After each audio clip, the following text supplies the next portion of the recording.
बुढीलाई हल्का धरान घुमाउनु पर्यो। धरानको विशेषता केही थाहा छ तपाईँलाई?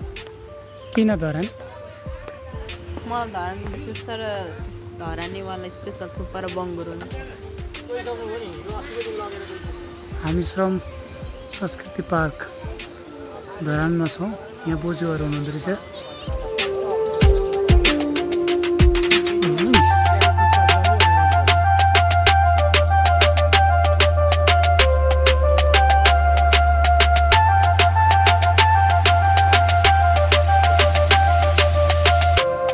यो के हो थाहा छ? चिन्डो भन्छ यसलाई। हामी रिङमा भन्छौँ।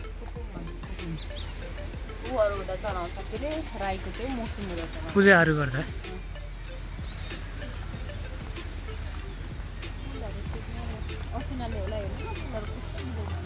हो नि। हामी तलै जाने हो।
संस्कृति पार्क म मेरो बुढीसँग।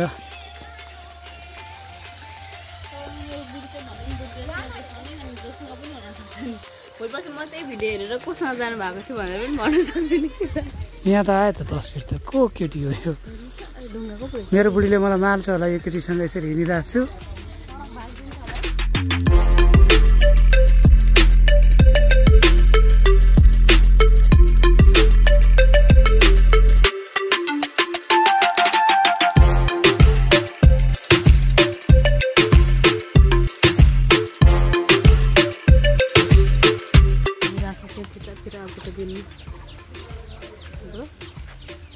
कस्तो राम्रो देखेको हो फेरि।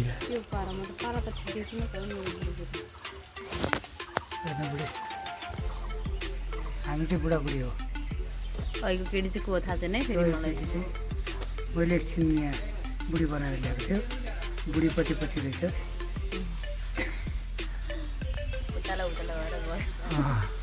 म एकछिन यहाँ त्यो सिरियस मुडमा छुनु बजाउनु होइन।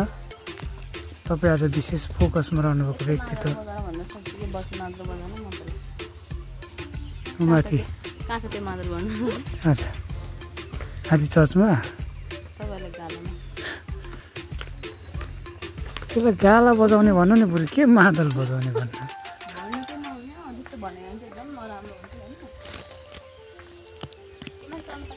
नै नै त्यहाँ लेखेको होला।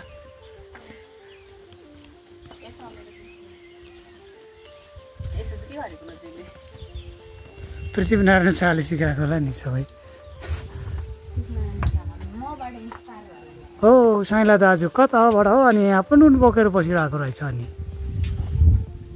बोल्दैन त फेरि ठाडो ठाडो के हेरी बसेको हौ? माथि त मट्टी तेल पो बोकिरहेको रहेछ म। हजुर गरेर गर्नु न मम्मीले अहिले फेरि हेर्दाखेरि धेरै घुमायो भने हुन्छ ए के हो यो हेर्नु न त्यो डाडो पना डाडो पना चाहिँ रेलवाला रहेछ ओहो राखिदिइहालेछ त कलर परेपछि रेलवाला त्यो अर्को त्यो कलर हालेको कि दाजुले त यता दाजुले के पुग्यो ठुलो भारी ओहो जेठो दाजु पो रहेछ कान्छोलाई भारी पनि नबोकी मक्खु गरेर हौ जेठो दाजु हौ जेठा नुनले थिच्यो कि के हो उकालोमा ल बोल्दैन पो त हो फेरि यता कान्छीले बोलाउनु पनि बोलाउँदैन कान्छीले नबोलाएर होला ए उता म कान्ता दाजु फेरि टुटुक्कै हो यहाँ के भएको ए यो दाजु त रुख पो रोपिरहेको रहेछ मैनी हो दाजु ल हेर यो दाजुले यो कत्रो रुख रोपेर माथि हो बसीको लु हिँड्नु है कान्छी दिदी त तपाईँको कान्छाले पनि बोलाएन हो यहाँ त भाले पनि रहेछ मै के हो यिनीहरू फेरि लु मलाई मन पर्यो है ल हो यहाँ जेठा साइला माइला अन्तरे जन्तरे सबै काम गर्दै रहेछ तपाईँ इगलसँगै बस्नुभयो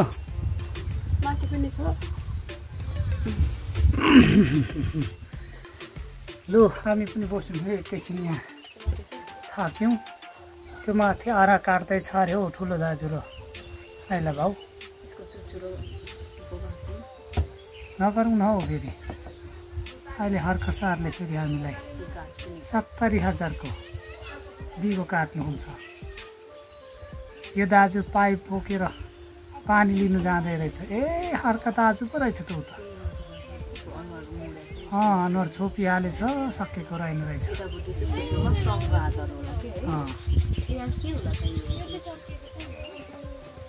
त्यो ढुङ्गा फुटाउँदै रहेछ के साइला दाजु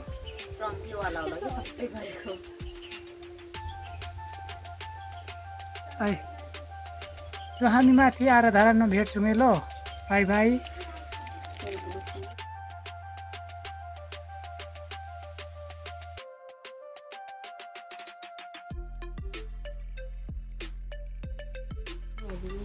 देश सोच्न सकूँ म देश बोल्न सकूँ म देशकै कर्म गर्न सकूँ म देशकै लागि मर्न सकूँ म वाह वाह यो शब्दले पनि साँच्चै यो मनलाई छुन्छ र संस्कृति पार्क साँच्चै अरूभन्दा धेरै फरक पाएँ मैले चाहिँ यहाँको विशेषता यहाँको क्रिएसन यहाँको कला अद्भुत छ एकदम सरल देखिन्छ तर एकदमै के भन्छ रिलेटेड भन्ने कि त्यसलाई सम्बन्धित प्रोजेक्ट एरिया रे थोरै मात्रामा प्रवेश गर्न पाइनु पर्ने यहाँ निर्माणाधीन रहेछ प्रायः जसो बनिँदै गरेको अवस्थामा देखिन्छ के आराधरन उहाँ आउँदैछ आराधरन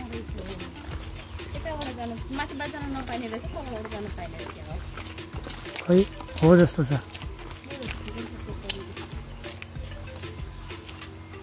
माथिबाट प्रवेश निषेध हामी तलबाट जाँदैछौँ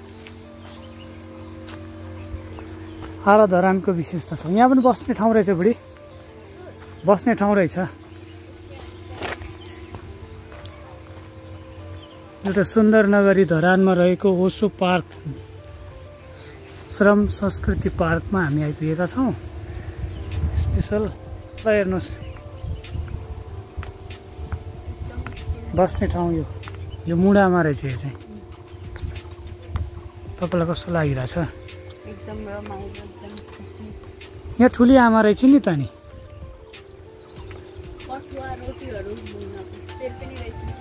ए आजी पो रहेछ लौन आजीले रोटी पकाएछ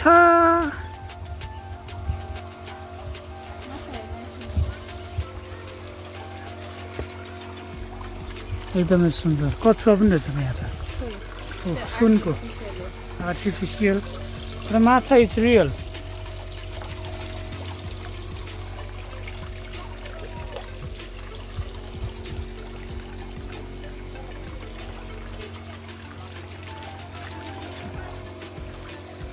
आउनु है बुढी।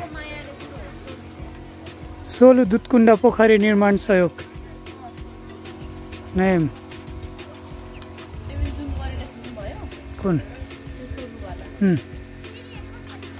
ल मैले भने नि धरानको नाम कसरी राखियो भन्दाखेरि यसरी यहाँनिर साइला दाजु र काइला काका हजुर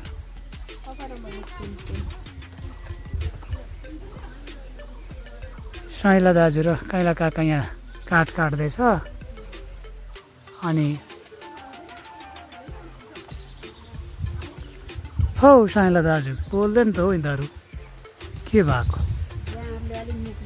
ए जाँड खाएर एकछिन लर बनाए जस्तो होइन मुढा पनि राम्रै दारी जुङ्गासँगको रहेछ त हौ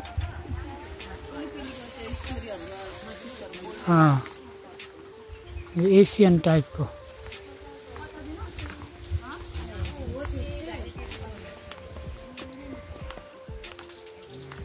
बस्ने ठाउँ पनि मजाको रहेछ बुढी। लु बसिहालौँ एकछिन। चिन्डोबाट पानी झर्दै रहेछ। यो भित्तामा के लेखेको छ हौ पढिहालौँ त एकचोटि। केही न केही त लेखेको छ पक्कै।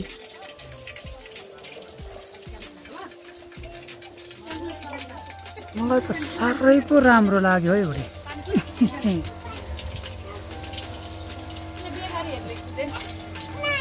त्यो गरेर पो एउटा भिडियो त बनाउनु पर्छ कि क्या हो।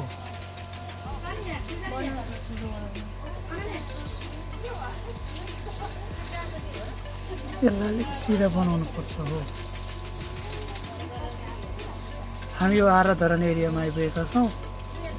श्रम संस्कृति पार्क हर्क साम्पाङद्वारा निर्मित अत्यन्तै सुन्दर नगरी धरानमा अवस्थित धरान कुस्रेबाट अलिकति माथि सर्दु खोलामा रहेको धेरै नै चर्चित पार्क।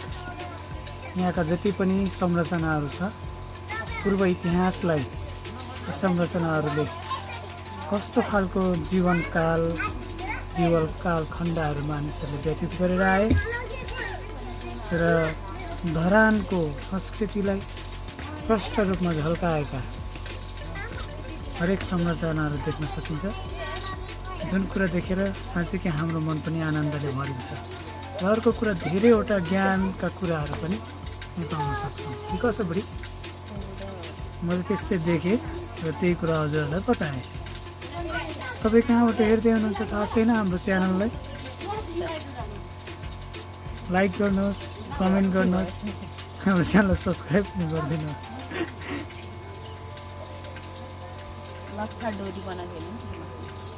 ओहो पुलमा आउँछ है किनमा हो।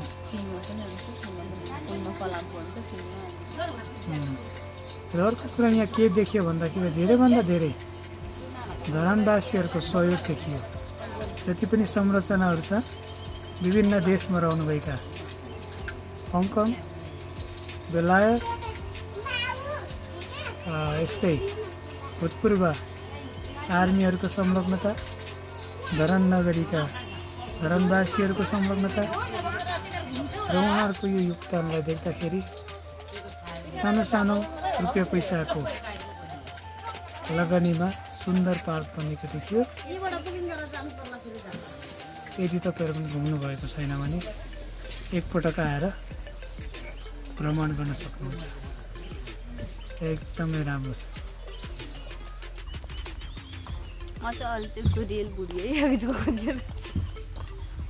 फोटोकपी हो, यहाँ 2 इन्च छ क्या।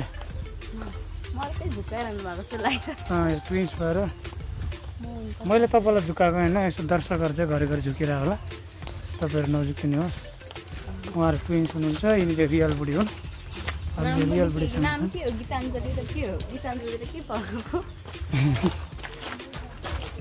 ट्विन्सहरूको नाम कस्तो हुन्छ भन्ने कुरा तपाईँहरूलाई थाहै होला। यति बेला म त्यसलाई चाहिँ म एनाउन्स गर्न चाहेन। यस्तो दिन आउँछ भनेर मैले सोचेको थिइनँ, त्यो माथि परी पाएँ। परीलाई खिच्न चाहन्न, म परीसँगै छु। यी परीहरू काल्पनिक हुनुहुन्छ, रियल परीसँग हिँड्नु डुल्नुको मजै फरक। हामी फर्किँदैछौँ अब श्रम संस्कृति पार्कबाट। तपाईँको खुट्टाले खोकी लाग्यो मलाई। खोकी लाग्नु स्वाभाविक हो, तिर्खा लाग्यो भने पानी दिन्थे। मेरो भन्नु केही छैन है। ल बाई।